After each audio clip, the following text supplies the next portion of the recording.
What is going on, guys? Gamers Goon here today, and we have the full first round recap.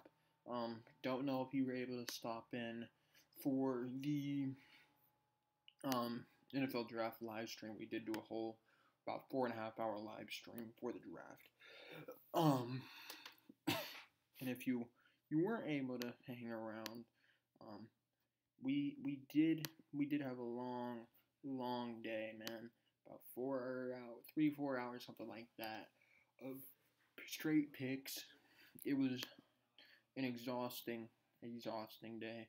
I wasn't really planning on doing a video tonight, but I'm going to. Had some time to sit on it, and I think it's a good time to make the video. First up on the clock tonight, we had the Jacksonville Jaguars, the worst kept secret of the draft, Trayvon Walker. I think everybody expected him to go number 1. He did end up going number 1. I still don't think that was the best move they could have done, and for that reason alone, it is going to be a B from me. I think it was a little bit of a crazy, unexpected rise from Trayvon Walker, which lowers the grade a little bit, but I'm not disqualifying him as a bad player or anything like that. I still think Trayvon Walker is a solid player. Then we had the Lions. The Lions were the last pick that I projected correctly during the live mock for a couple of picks, and that was Aiden Hutchinson. A lot of people's boards, he was the number 1 guy in this class when it came to talent alone. Everybody was looking at Aiden Hutchinson as the best prospect available. He's there at number 2. He's a name that I think the Lions, if they were told about a month ago that they were going to get, they would have been thrilled at. I don't see it changing over the past month. I would be thrilled right now if I'm the Lions taking Aiden Hutchinson. That is an A-plus pick for me. Then we have the Texans. The Texans shake it up a little bit. They give us the first little questionable, maybe interesting pick. The first one to deviate from the intended picks. And I had them taking Ike Mekwonu. They did not go offensive line. They actually went Derek Stingley, corner out of LSU. Obviously, freshman Derek Stingley. If you told me he was going top 3, I would have believed you. But if you told me last week that he's going above Sauce Gardner, I wouldn't have believed you. Sauce Gardner is somebody I thought was going to go higher than Derek Stingley because of more recency bias, but obviously the Texans saw what they saw from freshman year in Derek Stingley and think that he can replicate that in the NFL. Super high potential for Derek Stingley. The only question is, will he reach it and will he be on the field? Hopefully he will, because we do have some competitiveness issues of him just not really caring when his team's not good. I gave it a B+. I do like the player. If Gardner's off the board, this is probably an A pick for me. But with somebody that doesn't really have those questions of being able to compete versus Derek Stingley, who's, when LSU hasn't been good, really hasn't given the same effort, that makes me have a little bit more questions. And I'm going to knock Derek Stingley just a little bit. It's still a good pick, a B+ pick there for me. Then we have the Jets. I had them taking Ike Mekwonu. I thought they were going to protect Zach Wilson. It made sense to me in the moment. But they boost up a position that they are not good at in the cornerback position with potentially the best corner in the draft in Sauce Gardner. It made sense to me. It was a smart move. I'm slightly surprised that offensive line wasn't prioritized over corner, but I still gave it an A-. I think it was a good move. Then we had the Giants. I had them taking Evan Neal. They did not go Evan Neal. They went Kayvon Thibodeaux, which I did think they were going to end up going with just at 7 rather than 5. I think he is one of the top 2 players in this year's draft. Him and Aiden Hutchinson are neck and neck for that. To get him at 5, I think that is an A+ pick. At the time, if you were at the live mock, I actually rated it as an A- pick because I didn't know whether or not they were going to get their offensive lineman. But now that I think about it, I think that they probably had similar grades between the two. They knew they were picking 2 spots later, so they knew only one of them were going to be off the board, whether it's Ike Ekwonu, Evan Neal, or maybe even Charles Cross off the board. But I think they probably had similar grades on Ike Ekwonu and Evan Neal, while they didn't have similar grades on Kayvon Thibodeau and who would end up being the next best pass rusher, probably, and Jermaine Johnson. Kayvon Thibodeau definitely fit a need there. Giants took him, A-plus pick for me. The Panthers, like we said, they were probably going to go one of these tackles and take him off the board for the Giants' next pick. I had them taking Ike Ekwonu. I think Ike Ekwonu is probably the best offensive tackle in this draft. I gave this an A-plus pick. At number 6, Ike Ekwonu feels right. I feel like he could have been top 3. I love Ike Ekwonu. I thought he was going to be the best offensive lineman in this draft. I thought he was going to go number 1 out of all these offensive linemen, and he did at the end of the day. Then we get to the Giants. Again, they took Evan Neal. Evan Neal, I think, is up there with Ike Ekwonu. I think he's also one of the top 2 offensive linemen in the draft. I think he's very talented. I gave it an A-plus simply because it's paired with that Kayvon Thibodeau pick. If they did indeed have similar grades between Ekwonu and Evan Neal, then taking Kayvon Thibodeau was a brilliant move there by the Giants. I love what they did. That brings you 2 blue chip prospects to that team. Then we get the Falcons. The Falcons are where my first and almost my last Jermaine Johnson call was. I thought Jermaine Johnson might have been in play here. He was not, and it was actually Drake London. I did not expect Drake London here, to be honest. I thought Jameson Williams could be in play. I thought quarterback could be in play. I thought maybe Charles Cross could be in play, but Charles Cross really never lined up because he was only really a left tackle in college, and they kind of need interior help on the Falcons, so I didn't really think that was too much of in play. Drake London, I gave it a B. I'm not in love with it. I don't hate it. I'm kind of indifferent. I do like it more than just an average pick, which is probably around a C. But I'm not a big fan of. I don't know if I like that or not. I'm not a huge fan of it, but I don't hate it. I'll give it a B, like I said. The Seahawks, I think the Seahawks got a great value pick here. I had them taking Charles Cross in the live mock, and they did take Charles Cross. When I knew he was there, I was like, well, they're either going quarterback or they're going Charles Cross. Charles Cross fills a big need that they haven't got right in many, many years. One of the big concerns when Russell Wilson was on the team is that he was constantly under pressure. He was always being blitzed. He was getting sacked left and right. Charles Cross is a guy that I think could fill up that role of being able to block for their next quarterback, whether that is a Drew Lock, whether they go get one of these second-round quarterbacks. I'm not going to say which ones just yet because obviously there's still a lot of picks ahead, and I don't want to spoil it in case you do want to go by order. But yeah, Charles Cross here. Great value selection here. I gave it an A. I love it. I think it was a smart move. The only other thing I might have done in this situation is trade down, but I'm not going to fault it for taking an offensive lineman at 9. An offensive lineman at that point that I think is a blue chip prospect is pretty good. Then we had the Jets. And this was Garrett Wilson. When Drake London wasn't on the board, I assumed this was going to be Garrett Wilson. I called this one in the live mock. I sniffed it out. I thought maybe the Jets could be going. Offensive lineman here. Obviously, Cross isn't on the board. I thought Jameson Williams was potentially in here. I thought maybe we could see a Kyle Hamilton in here. I thought maybe we were going to see something like maybe a McDuffie, but I sniffed it out. I got Garrett Wilson here. A- grade for Garrett Wilson here. I love Garrett Wilson. I think he's going to be a good player. Problem is, I don't know if I'm going to watch many Jets games, so that is a slight concern for me, but oh well. Then we had our first trade of the draft. The Saints traded up.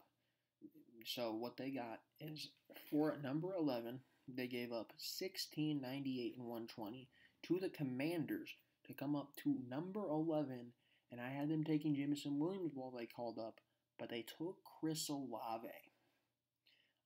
I did not think Olave was in play here. If you're trading up for receiver, I thought Olave was one of those receivers that was going to be there towards the late part of those teen rounds, whether it's 18, 19, maybe even in the 20s. And he wasn't there. They traded up. They went out. They got their guy. They identified who they wanted. And I love Jameson Williams over Chris Olave. And I think that was probably still the move that I would have preferred. I don't know if I would have traded up for Chris Olave. Traded up a couple picks, actually, for Chris Olave. So I gave it a C+. They did identify a position in need. They did go get their guy. But I don't know if that was the best player available. And I also don't know if I would have traded up for Chris Olave. So I did give it a C+. Very good player, though. Nothing against Chris Olave. I just don't know if it was the right move for the Saints. And then speaking about the Lions that I mistakenly said, the Lions traded up. They traded up. And what they gave up was 12 and 46, or they got 12 and 46 for 32, 34, and 66 from Minnesota. This move shocked me a little bit because I think, well, they traded up middle of the first round. They probably want to take the first QB off the board. They don't believe in Jared Goff. They go Malik Willis. I was wrong. They actually traded up and went Jameson Williams. They gave Jared Goff a weapon. I didn't expect Jared Goff to be getting a weapon right now. To be all honest with you, this pick, if it wasn't a trade up from 32, if it was somebody a little bit lower that didn't give up as much draft capital, and if it was somebody that I don't think, the Lions just, when they traded up, it felt like quarterback, and it wasn't. For right now, I would give that Jameson Williams pick a B+. A lot of other situations, if that was just a Jets team at 10, I probably gave it an A-, something like that. But I just did not expect them to value Jameson Williams the way they did, which isn't a fault to Jameson Williams, but you know. Next we had number 12, number 12. The Lions were already on the clock. Number 13, the Eagles. They traded up. They actually traded up here to go before the Ravens. They traded with the Texans. It made sense here because they gave up they got 13. They gave up 15. They gave up 15, a fourth rounder, and 2 fifth rounders to move up 2 spots to take Jordan Davis, somebody that I don't know is going to be their pick, to be honest. I heard the Ravens liked Jordan Davis. I thought Jordan Davis was in play there. I went Trent McDuffie in the live because I was sitting there. I was like, how can you continue to let McDuffie fall? The Eagles are a team that needed corner. They didn't take corner. They went Jordan Davis, a guy that I think everybody thought could go to that Ravens team. And so definitely a smart move. I gave it a B. I'm not in love with trading up for Jordan Davis. 2 picks, but I think you identified a player you wanted. I like the player. I don't know if I would have traded up for the player, but I do like the player. Then we get to the Ravens. They stayed. While everybody around them was moving, the Ravens stayed. I had them taking Trent McDuffie to fix a corner need that is arriving for them. They did not fix that need. Instead, they went defensive back, the other type, a safety in Kyle Hamilton, who does feel kind of like a Raven. Feels like a prototypical Raven. He's going to go out there, play him almost anywhere you can, get away with it. I like the pick. I like the player. Top 10 guy. I got him at like 14. I gave it an A-.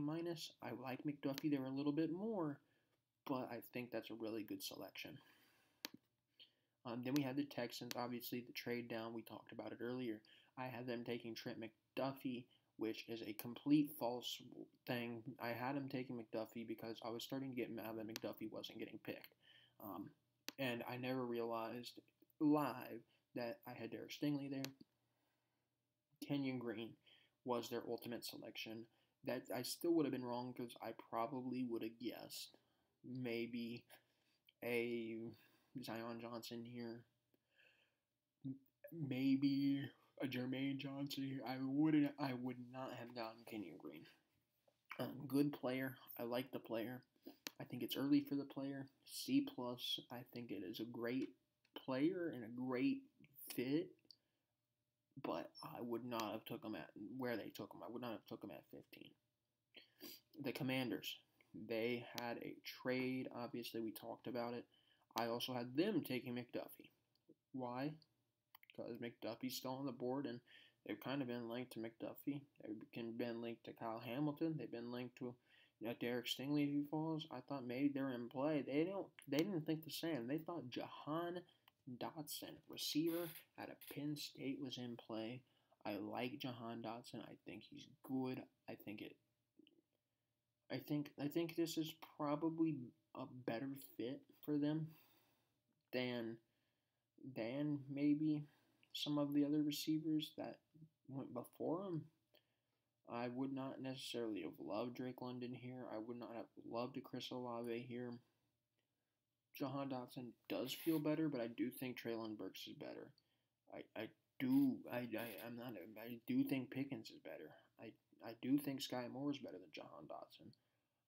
I think McDuffie fills a need there. I think Devin Lloyd fills a need there. So I didn't give this a very high grade. I gave it a C. I don't want to be too rude to it. I understand it. Fast player. Get somebody that can make a play for you. I wasn't in love with it. But something I was in love with, man, is a Chargers pick here. I took them with Trent McDuffie. You see, I went on Trent McDuffie. Spring of five picks in a row where I said McDuffie, and it was not him. Zion Johnson was the guy, and I could not be more happy to be wrong. Phenomenal guard prospect. I think he's going to pan out right well with Rashawn Slater. I think it's going to be fun. I gave him a B+. You got to protect Justin Herbert at all costs, and I love it. Then you got 18 with the Titans. We have an A.J. Brown trade. A.J. Brown got traded for the 18th overall pick and a third rounder. So the Titans gave the Saints, I believe, or maybe it was the Eagles. I don't know. Who got A.J. Brown? Who got A.J. Brown? Let's look it up. There was a Schefter tweet about 30 minutes ago that.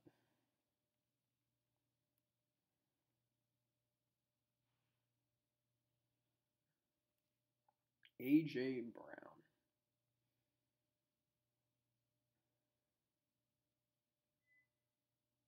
Here, okay, so he's traded to Philly. Philly got A.J. Brown in this trade. And when I knew A.J. Brown was gone, I initially had Sky Moore here, but when the clock was ticking down, I was like, wait a minute, it makes a lot more sense for Treylon Burks to go here. Bigger body guy, kind of similar build to A.J. Brown. You can use him in a similar way that they were using A.J. Brown, and you get a pick off of that A.J. Brown. It made sense to go Treylon Burks. I got this one right. I actually gave this an A+. I think you got your replacement for A.J. Brown. You got another pick down the line. I love it. I think the Titans hit a home run with that one. The Saints were on the clock at 19. I had them taking Malik Willis. They took Trevor Penning. I do like that for them. I do think Trevor Penning is still a prospect. He is a raw prospect. He does have tremendous upside. I do like him more than than Malik Willis. I also like him more than Kenny Pickett. But I gave him a B-. The Steelers, they took the first and only quarterback. I will spoil that one. The only quarterback off the board. The Steelers took Pittsburgh native Kenny Pickett. I called this one. I sniffed it out. I thought they would go him. They did. First quarterback off the board. They kept him in town. I gave it a B-. I'm not a big fan of the quarterback selection. The only reason I did give it a B- is because of the sentimental thing of him being from Pittsburgh. If he wasn't from Pittsburgh, it probably would have been a C, to be honest with you. Then we have the Chiefs trade up. The Chiefs traded up. And I don't even know what they traded up, to be honest. I think they traded up 29 and one of the other picks. The only thing in my notes that I wrote here is steal of the draft. I had them taking George Pickens because I thought maybe you trade up for the receiver because you just saw Traylon Burks go off the board. They did not trade up for the receiver. They actually traded up for Trent McDuffie. Beautiful. This got an A plus for me. This is probably my steal of the draft right here. McDuffie should not have been there at 21. For a team like the Chiefs to capitalize and trade up for a guy like McDuffie, I think that's brilliant. McDuffie is a guy that I believe is going to be really, really talented at the next level. I don't want to see him in that Chiefs secondary. That, to me, screams like the Chiefs are about to be back in the Super Bowl very, very soon. That is going to be a problem for the AFC. The Packers, I had them taking Tyler Smith, offensive lineman. Obviously, reasonable thing to think. Maybe they do protect Aaron Rodgers a little bit. Maybe they try to help him out. And I was like, well, receiver doesn't make sense here. Maybe you go receiver at 28. They didn't do either. They went Quay Walker, linebacker out of Georgia. The Zadarius Smith replacement. I understand it. I'm not in love with it. The problem I have with this is that you didn't take the best linebacker on the board, in my opinion, which would have been Devin Lloyd, and you didn't also help out Aaron Rodgers, who we've seen kind of needs some more help. Because, let's be honest, you guys just got rid of Devontae Adams. Who is he throwing the ball to? Who is he going to throw the ball to? And right now, it ain't going to be Quay Walker. I gave it a C. I think Quay Walker's a good player. But I don't think I like him as my number one linebacker off the board. And I don't think I like him as a Packer when it comes to them needing offense, honestly. They need offense, and that's not an offensive player. Then we had the Bills trade with the Ravens. The Ravens traded Hollywood Brown for this pick. They traded him to the Cardinals, who had this pick, and then they retraded this pick. So they ended up with, I believe, pick 100, pick 25, and a fourth rounder for next year. So that's what you got out of Hollywood Brown for the Ravens. I had the Bills taking Devontae Wyatt. This was not Devontae Wyatt. They actually went Kaiir Elam, corner out of Florida. I do like Kaiir Elam. I don't know if I like him here, though. The Bills, to me, did not feel like a Kaiir Elam team. I still, at this point, am looking at a couple guys down the board that I think might be better than Kaiir Elam. I'm looking specifically at Kyler Gordon. I'm looking specifically at Andrew Booth. I think maybe those guys could have been drafted before Kaiir Elam. That wasn't the case. I give it a C+. I do like some of the other corners on the board. That's my reasoning why. Then we had the Cowboys.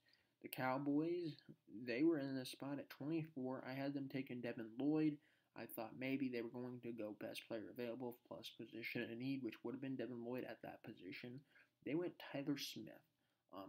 I don't think this is a bad pick by any means. I like Tyler Smith.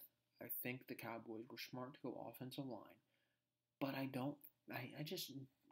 something about Tyler Smith in the Cowboys uniform feels weird to me. I'm not sure what it is. I gave it a B-. I like the player. I like the pick in terms of position for the Cowboys. I just don't like the team fit. It just feels weird to me. I don't know what it is. Then we had the Ravens. Obviously, they got that trade. I had them taking Andrew Booth Jr. They did not take Andrew Booth Jr. They actually went Tyler Linderbaum, who I was thrilled to see go, but I was also sad to see go. I think he is a very underrated player, top 10 player in this year's draft. Problem is, not many people were valuing him as such with those shorter arms, not weighing as much as he should. Phenomenal talent, but just his measurements came just a little bit too short to be one of those premier players. The Ravens got him. The Ravens got a phenomenal steal. I gave it an A-. I don't think center was their most pressing issue. That's the only reason I gave it a minus. But I do like the pick. The Jets had a steal. The Jets here, man, they got a steal. They traded 26, 101, 35, 69, and 163. So they traded for 26 and 101 for 35, 69, and 163. and they traded up and got Jermaine Johnson, the edge rusher out of Florida State, one of those guys that we thought could be top 10. I still think Jermaine Johnson is a top 10 talent, so that means there's 3 top 10 talents that the Jets were able to snag in this year's draft. I was thinking about the Jets maybe going Jermaine Johnson at 10. They didn't go Jermaine Johnson at 10. They did at 25, or they did at 26. With the Titans pick, I think this was phenomenal. I give it an A+.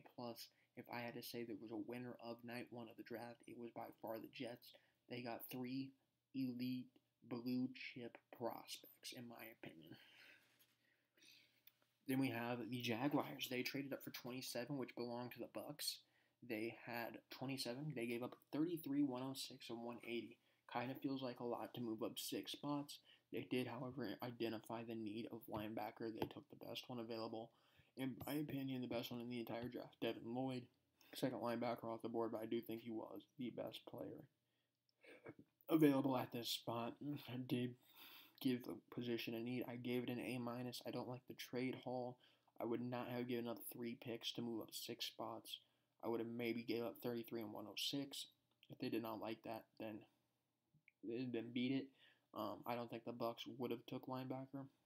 They might have, but I doubt it. Andrew had the first pick on day 2, so I would not have committed too far into going. I mean, obviously the Patriots do have a pick before you, so they might go Devin Lloyd, but I mean, I would not have given up 3 picks. That's the only complaint I have about Devin Lloyd there to the Jaguars. 28th, we had the Packers back on the clock. I had them going Sky Moore. They did not go Sky Moore. They continued to not help Aaron Rodgers. They went Devontae Wyatt, took 2 Georgia defensive players. The first time that has happened. And at this point, man, I think Devontae Wyatt is a phenomenal player. I thought he was going to go somewhere before 20. He was still on the board. Great player on the board. High value pick there. The only problem I got with it is they don't give Rodgers the help still, so I gave it a B+. I really do think that's a steal. I just think that you probably go offense if you want to help out Aaron Rodgers, and it doesn't seem they want to do that.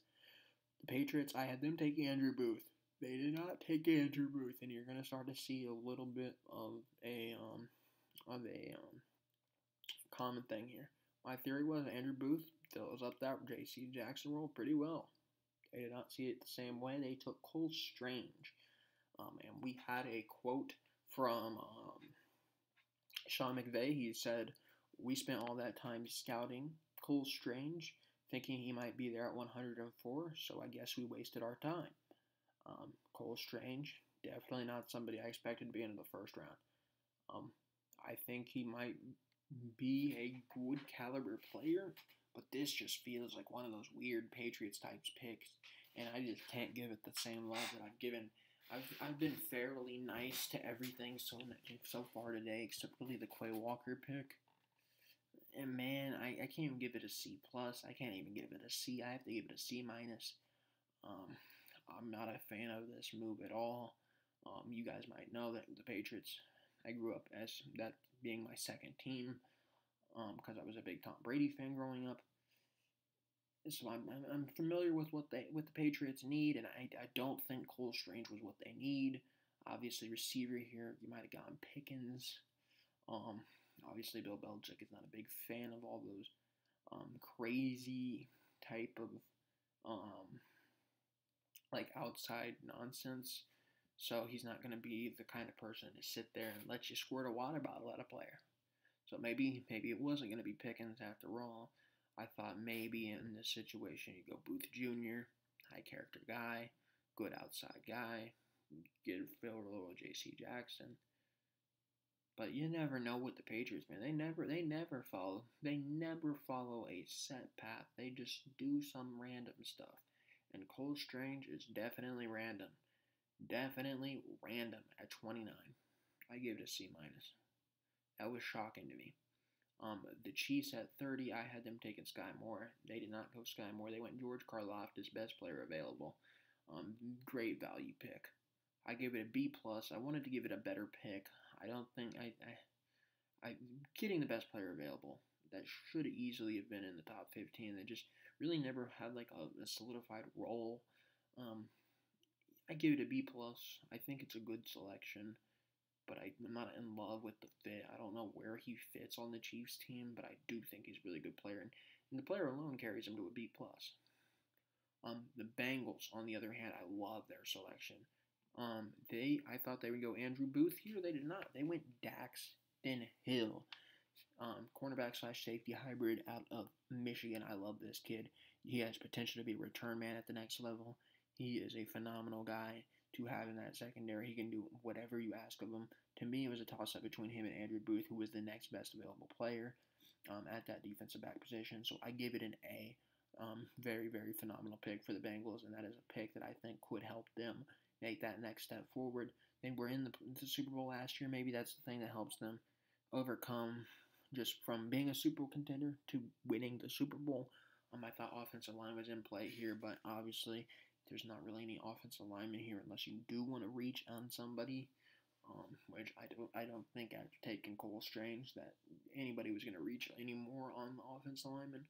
And then we had the Vikings finish off the draft. This was also from that trade from earlier from the Lions. They sent this pick in real quickly. I thought this pick was potential to be traded so we could see Malik Willis so that somebody could get their fifth-year option on him. We did not see that. I thought Andrew Booth was a potential here. They were connected to Stingley. They were connected to McDuffie. They were connected to whatever corners were on the board. They were connected to Kyle Hamilton. They were connected to almost anybody that played in the secondary. They need help. They did go secondary. They didn't go Booth Jr. They went Louisiana. I think this is a good pick. I'd rather have had Booth. I think Booth is going to be a phenomenal day 2 player. We didn't see him. But Vikings going Louisiana. I gave it a B plus. I'm not a big fan of the fit. I don't like the Vikings having CN. We're going to have to see him twice a year. I don't know how he pairs alongside Harrison Smith, but I think he is a phenomenal player, and it is definitely a position of need for the Vikings. So there you have it. That is your entire recap of night 1 of the NFL draft. We will go over some more of the nights, and tomorrow morning you're going to be getting a video. You're going to be getting a video of my Bears, the top prospects for the Bears going into night 2. So that's all I really got for you guys. Thank you for watching.